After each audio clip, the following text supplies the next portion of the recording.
Hey guys, this is Justin at the Survivor Review, and it's finally here. Batman vs. Superman Dawn of Justice has finally come out. It's been nearly 3 years since this movie was announced, and it's gone from being high up on my anticipated list down to something I'm very skeptical and worried about, back up to anticipated, and just back and forth, back and forth. So I am so happy to have finally seen the movie. Now I don't need to speculate about what's going to happen in it and all that kind of stuff. And for the movie itself, I know a lot of the critics are bashing it, and no, it's not nearly as bad as what they're saying. That being said, it's not great. No, it's very flawed. This movie is a very mixed bag. It has great stuff, and it has pretty bad stuff. It's kind of in the middle there. Not the awful piece of crap that a lot of people are saying it is, but not the big masterpiece that we all wanted it to be. So I'm not really going to talk about the plot in this one. I'm just going to delve right in because I just want to just talk about the movie. I'm not really concerned about the plot, and I don't think anybody else is right now either. This movie is frustrating because when it's good, it's fucking great. It's amazing. So it's always frustrating when something bad happens because it's like, no, you were doing so good, and then, So what's good about the movie? Well, the cast, for the most part, is really good. Ben Affleck as Batman. I was one of those people that, when he was first announced, thought he was gonna suck, and yeah, I admit it, I was completely wrong on that. Oh my god, he killed it. This might be the best Batman on screen. And I'm a diehard Batman fan, but it's too early to completely judge it because the movie's only been out for a day. But he might be. He's up there. He's amazing. When he's Batman, he's brutal and violent, and I mean he does kill people in this movie. He does. So if you don't like Batman breaking his rule, you might not like that because he kills people in this movie. And the costume is the best on-screen version of the Batman costume we've ever had. It looks amazing. It's straight out of the comics. It's perfect. And even his Bruce Wayne is really good. The problem with Ben Affleck as an actor, and why I had an issue with him being cast as Batman, is that he's one of those actors that you always see the actor. You never see the character he's playing. Like Tom Cruise. If you're watching a Tom Cruise movie, you're just going to be like, yeah, that's Tom Cruise. And same thing with Ben Affleck. That's why I was kind of worried about him being cast in the movie, because I didn't want to just watch Ben Affleck in a movie play Batman. But not once did I think that was Ben Affleck on screen.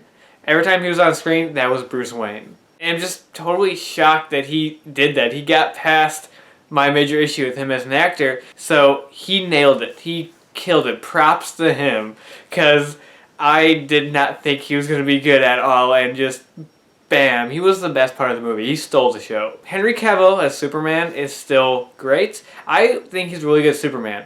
My problem with him is with the writing, not as much as with his acting, because in these movies, Superman is very serious. When he is Superman in the costume and everything, he never smiles once in this movie. I swear he doesn't. And that just kind of takes away from his character, and I feel like we've had 2 movies with him. One where he was the main character, and he still hasn't had a chance to really shine as the role. But that aside, he's still great, and I think he's an awesome Superman. Gal Gadot as Wonder Woman really surprised me as well, because she was one of those casting decisions that when I heard that I was like, what? Why? I know her from the Fast and Furious movies, and in those movies she does a really good job at playing the hot chick. That's about it. No offense to her, but her acting doesn't really elevate her that much from that type of role. But in this movie, her role was brief, but she was actually really good. And what we saw of her actually got me excited for her solo movie. Right now, I'm actually more excited for her solo movie than I am for Justice League. And I'm really excited to see more of this character as the universe expands and moves forward. Jeremy Irons as Alfred was awesome. He was great. I love this different take on Alfred. He's younger than Alfred normally is in these movies. He's more active. He's flying the drones around and stuff like that, and he's really funny. He has a lot of the great kind of deadpan humor in this movie, and I thought he was good. His chemistry with Ben Affleck was great. It really makes me look forward to a solo Batman movie with Irons and Affleck together because they work so well. And moving on from the cast, The action sequences in this movie are incredible. The scene where Batman and Superman fight is short, to be honest. It's not very long, but it's awesome. It's very well done.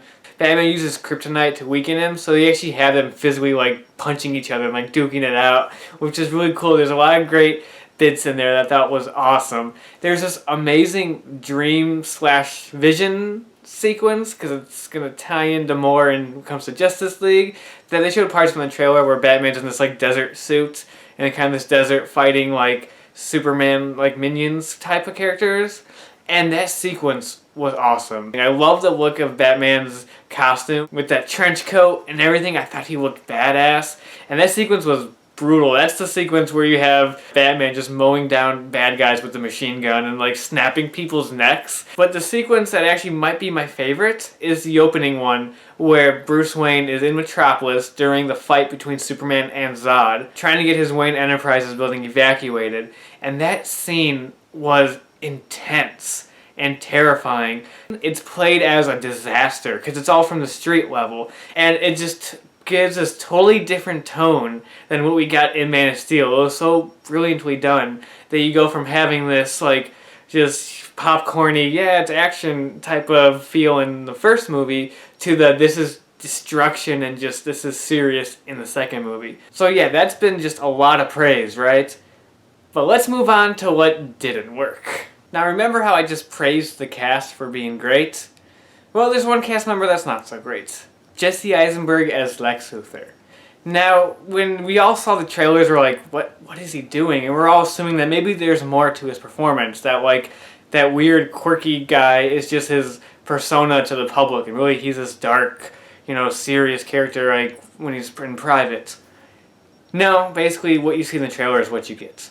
So if you don't like what you see in the trailer, you will not like him in the movie. And I was not a fan of him. Yeah, it's a very different take on the character, and I give him props for doing that, for doing something different, but it just didn't fit the tone of this movie. This movie is serious. It's really dark. Then you have Lex Luthor, who's very like quirky and weird and over the top at times. He has some really silly over the top moments, and it didn't work for me. And it's also weird because I feel like Jesse Eisenberg can play the serious type of role. I mean, just watch The Social Network. If he played it similar to that, he could have been a pretty good and creepy Lex Luthor. So it's so weird that they had him do this over-the-top, silly performance. I don't understand why they did that, and I don't know, I was not a big fan of him. And the thing about this movie is that it's messy. There's a lot going on, especially in the first half, and you may think it has to do with like them trying to build up to the Justice League, and no, actually, it's not that, it's the plot itself. There's just so many plot points and so many other little plots going on in this movie. You have Batman's quest going against Superman and finding out all these info.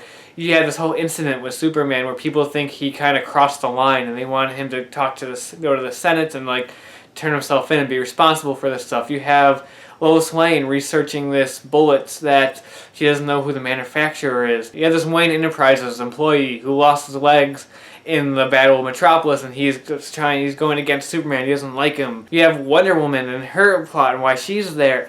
All these plot points that really don't connect to each other, and the movie just didn't flow well. It felt kind of jumbled and messy. It didn't flow. It didn't have a good flow to it. You can have a lot of plot points in the movie as long as it all just flows right. And this didn't really flow, and there's a lot of unnecessary stuff in this movie too. I can think of a couple of sequences, including like one cameo from a person from Man of Steel that was just like, I didn't really feel you needed this, especially with this movie having so much going on in it. You didn't really need that. Oh, and in case you didn't know that this little movie called The Justice League is coming out next year, this movie kind of shoves it in your face.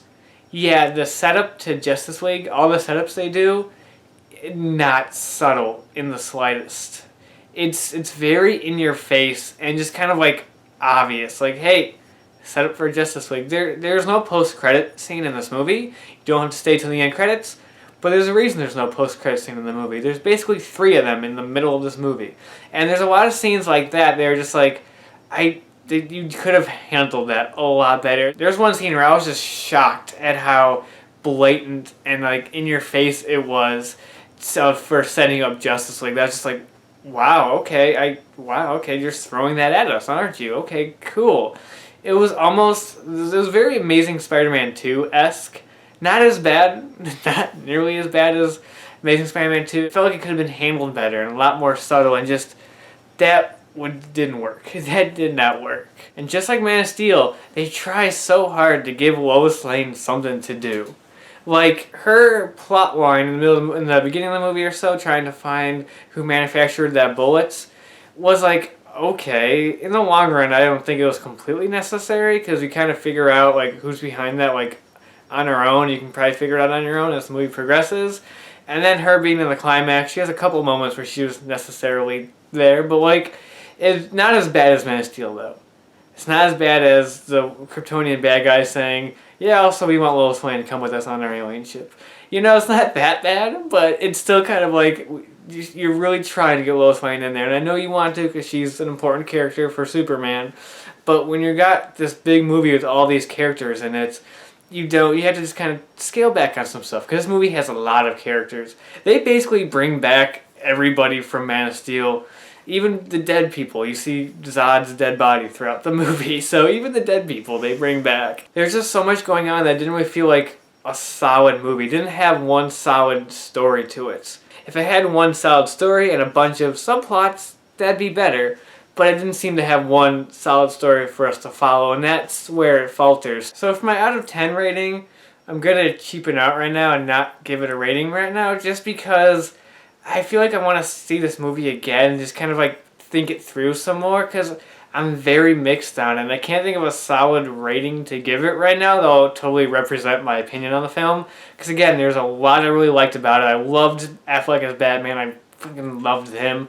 A lot of great sequences, a lot of great moments, but a lot of issues with the plot and the Lex Luthor and messiness and Justice League tie-in that just doesn't work. Either way though, even with me not saying it's so great, I definitely recommend people to see it. Because again, not nearly as awful as people say it is, just a very mixed bag. And there's a lot of stuff in it that's worth checking out. I mean, you get to see Batman and Superman in a movie together. And that was one of the things I just got a kick out of watching, and seeing like Bruce Wayne talking about Lex Luthor and stuff like that. That was just like, it's just really cool that this is actually happening in a movie, and I just had a blast with that. So that's Batman vs. Superman.